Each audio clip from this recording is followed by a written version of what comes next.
کہ میں اپنے بندے کے یقین کے ساتھ ہوں، میں اپنے بندے کے یقین کے ساتھ ہوں۔ میرا بندہ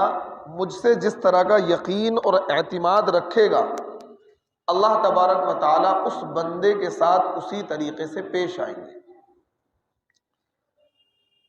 آج ہمارا اور آپ کا جو یقین ہے وہ مضبوط نہیں ہے، ہمارا جو عقیدہ ہے وہ مضبوط نہیں ہے۔ ہم دنیا کو مادیت کی نگاہ سے، اسباب کی نگاہ سے دیکھتے ہیں فقط، حالانکہ دنیا دارالاسباب ہے، اس سے انکار نہیں ہے، لیکن انسان اسباب کو اختیار تو کرے لیکن نتائج اللہ پر چھوڑ دیں، نتیجے اللہ پر چھوڑیں۔ آپ اسباب کو، وسائل کو اختیار کریں لیکن نتیجہ اللہ سے طلب کریں۔ کوئی بندہ مثال کے طور پر کوئی اسباب اختیار کرتا ہی نہیں ہے اور وہ سوچتا ہے اللہ ہی سب کچھ کر دے، یہ بھی غلط ہے۔ ایک بندہ کرتا کچھ نہیں ہے، اللہ کرے گا،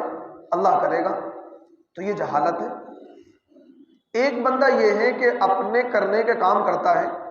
جو بھی اس کے کرنے کے کام ہے، محنت، مزدوری، مشقت، سب کچھ کرتا ہے اور اس کے بعد وہ اللہ پر یقین رکھتا ہے، تو یہ ہے۔ تو اسباب اور وسائل کو اختیار کر کے اللہ کی ذات پر توکل کرنا یہ غلط نہیں ہے، اور اسباب اور وسائل کے بغیر اور فقط یہ کہہ دینا کہ سب اللہ کرے گا، یہ جہالت ہے، نادانی ہے، بے وقوفی ہے۔ میں نے قرآن کی ایک آیت پڑھی، وَلَقَدْ نَصَرَكُمُ اللَّهُ بِبَدْرٍ وَأَنْتُمْ أَذِلَّةٌ فَاتَّقُوا اللَّهَ لَعَلَّكُمْ تَشْكُرُونَ، کہ اللہ تبارک و تعالیٰ نے تمہاری مدد کری بدر کے میدان میں، اس وقت تم تھوڑے تھے، وَأَنْتُمْ أَذِلَّةٌ، بیچارگی کے عالم میں تھے تم۔ ایک طرف یعنی بدر کا جو میدان ہے، ایک طرف مسلمان ہیں اور دوسری طرف دنیا کفر ہے۔ ایک طرف وہ نہتے مسلمان ہیں جن کے پاس 313 افراد ہیں، اونلی 313 لوگ ہیں، اور ان کے پاس ہتھیار نہیں ہے۔ کسی کے پاس نیزہ ہے تو تلوار نہیں، کسی کے پاس تلوار ہے تو نیزہ نہیں،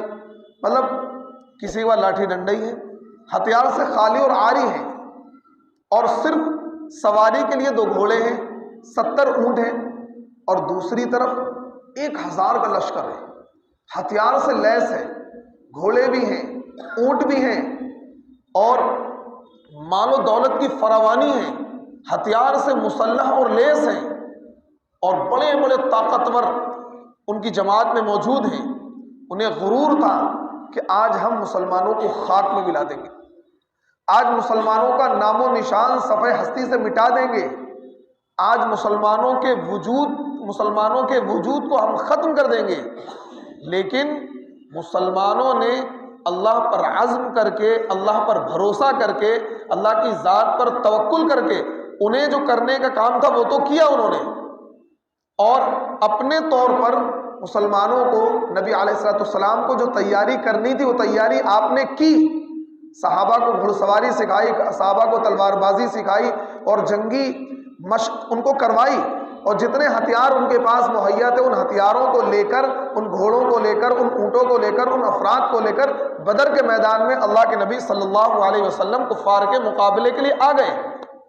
اور کفار سے مقابلے کے لیے آنے کے بعد اب مقابلہ صبح کو ہونا ہے۔ بدر کے میدان میں اللہ کے نبی صلی اللہ علیہ وسلم نے صحابہ ایک ایسے مقام کو چوائس کیا کہ جہاں پر پانی آسانی کے ساتھ فراہم تھا۔ کیوں؟ پانی کے بغیر آپ جنگ کیسے لڑیں گے؟ جب آپ کو پیاس لگے گی، نہانے دھونے کی ضرورت پڑے گی، زخم کو دھونے کی ضرورت پڑے گی، کس طرح آپ لڑیں گے؟ تو سب سے پہلے جا کر صحابہ نے ایک ایسی جگہ پر قبضہ کیا، اپنی فوج کو وہاں اتارا نبی علیہ الصلوۃ والسلام نے جہاں پر پانی کا انتظام تھا، اور جنگی حکمت عملی کے اعتبار سے وہ جگہ بہتر تھی، اور کچھ دقت تھی تو اللہ تبارک و تعالیٰ نے بارش کر دی، جس کی وجہ سے وہ دھول اور ریت جو اڑ رہی تھی وہ جم گئی تاکہ آسانی کے ساتھ مقابلہ کیا جا سکے۔ پھر اس کے بعد رات کی تنہائی میں نبی علیہ الصلوۃ والسلام آپ کے لیے ایک جھوپڑی بنا دی گئی تھی، ایک جگہ بنا دی گئی تھی ٹیلے پر کہ نبی علیہ الصلوۃ والسلام یہاں پر جلوہ افروز ہوں گے۔ رات کی تنہائی میں اللہ کے نبی اللہ کے حضور کھڑے ہوتے ہیں، تہجد پڑھتے ہیں، اللہ کے سامنے روتے ہیں، اللہ کے سامنے گڑگڑاتے ہیں، اور وہ تاریخی الفاظ اللہ کے نبی صلی اللہ علیہ وسلم نے کہے کہ اے اللہ، اگر یہ مٹھی بھر جماعت کل ہلاک ہو گئی، اگر یہ مٹھی بھر جماعت کل ہلاک ہو گئی، ان کو کامیابی نہیں ملی، تو پھر اس دنیا میں تیرا نام لینے والا کوئی باقی نہیں رہے گا۔ ان تہلک ہذہ العصابہ، اس طرح کے الفاظ ہیں کہ اے اللہ کہ اگر یہ مٹھی بھر جماعت ہلاک ہو گئی، ان کو کامیابی نہیں ملی، تو پھر دنیا میں تیرا نام لینے والا کوئی نہیں رہے گا۔ یعنی اسباب اور وسائل کو مکمل طور پر اختیار کیا جتنا ہمارے بس میں تھا۔ اس کے بعد انہوں نے اللہ سے دعا کری کہ اے اللہ تعالیٰ، اب ہم میدان میں آ چکے ہیں، جتنے اسباب ہمارے پاس تھے ان اسباب کو ہم عمل میں لے آئے ہیں، اب صبح جنگ کا میدان گرم ہونا ہے، مقابلہ ہونا ہے، اے اللہ آپ ہمیں فتح سے ہمکنار کر دینا، آپ ہمیں کامیابی دے دینا۔ اگر ہمیں کامیابی نہیں ملی، خدا نہ خواستہ ہمیں شکست ہو گئی، تو اس دنیا میں تیرا نام لینے والا کوئی نہیں رہے گا۔ یہ مٹھی بھر جماعت، یہ تیرے پر اسرار بندے ہیں، جس کو شاعر نے کہا ہے غازی یہ تیرے پر اسرار بندے، جنہیں تو نے بخشا ہے ذوق سرائی، دو نیم ٹھوکر سے ان کی صحرا و دریا، پہاڑ ہوا ان کی ہیبت سے رائی۔ تو وہ پر اسرار بندے تھے جو اللہ کی رضا کے خاطر، اللہ کے دین کو غالب کرنے کے خاطر اپنے مال کو، اپنی جان کو، اپنی اولاد کو، سب کو داؤں پر لگا دیا۔ اللہ کے نبی صلی اللہ علیہ وسلم رو کر دعا مانگ رہے ہیں، اور صبح بدر کا میدان گرم ہوا، اور الحمدللہ صحابہ کی اس مقدس جماعت نے کفار کے پرخچے اڑا دیے، کفار کے لشکر کو تہس نہس کر دیا، اور 70 کفار اس جنگ میں قتل کیے گئے۔ 70 کفار کو صحابہ نے قیدی بنایا، صرف 14 صحابی اس بدر کی جنگ میں شہید ہوئے، اور اسلام کو مضبوط غلبہ حاصل ہو گیا، کفر کے دانت کھٹے ہو گئے، اور دنیا کی تاریخ نے اور اس روئے زمین نے وہ نظارہ دیکھا کہ دیکھو، جیت کبھی طاقت کی نہیں ہوتی ہے، جیت کبھی مادیت پرست لوگوں کی نہیں ہوتی ہے، بلکہ جیت جذبے کی ہوتی ہے، جیت شوق شہادت والوں کی ہوتی ہے، جیت اسپرٹ کی ہوتی ہے، جیت اللہ کے ذات پر توکل کرنے والوں کی ہوتی ہے۔ انہوں نے اپنے طور پر جو اسباب اور وسائل اختیار کرنے تھے کر لیے، پھر میدان میں جا کر اللہ سے مدد طلب کرتے ہیں، اللہ سے مدد مانگتے ہیں کہ اے اللہ ہم آپ کی مدد کے بھروسے ان پر فتح چاہتے ہیں۔ اللہ رب العزت نے کفار کے دانت کھٹے کیے، اور بڑے بڑے کفار عتبہ، شیبہ اور ابو جہل بڑے بڑے کافر تھے، بڑے بڑے سردار تھے، مکے کے بڑے رئیس لوگ تھے، اس جنگ میں جہنم رسید ہو گئے اور اسلام کو غلبہ حاصل ہو گیا۔ بدر کا میدان کفار کو آج بھی کھٹکتا ہے آنکھوں میں۔ بدر کے میدان میں نبی علیہ الصلوۃ والسلام کے وہ مٹھی بھر صحابہ، وہ 313 صحابہ پوری دنیا کے مسلمانوں کے لیے ایک نصیحت ہیں، ایک آئیڈیل ہیں، ایک نمونہ ہیں کہ دیکھو، کبھی اپنی تعداد کا شکوہ نہ کرنا،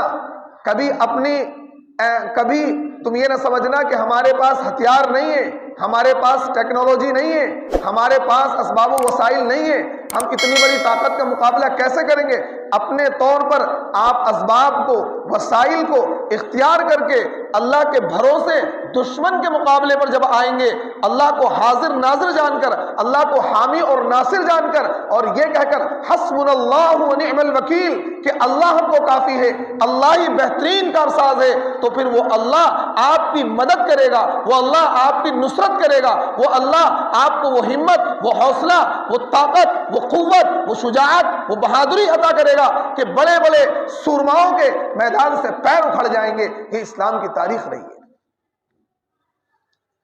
ہر دور میں یہ تاریخ رہی ہے۔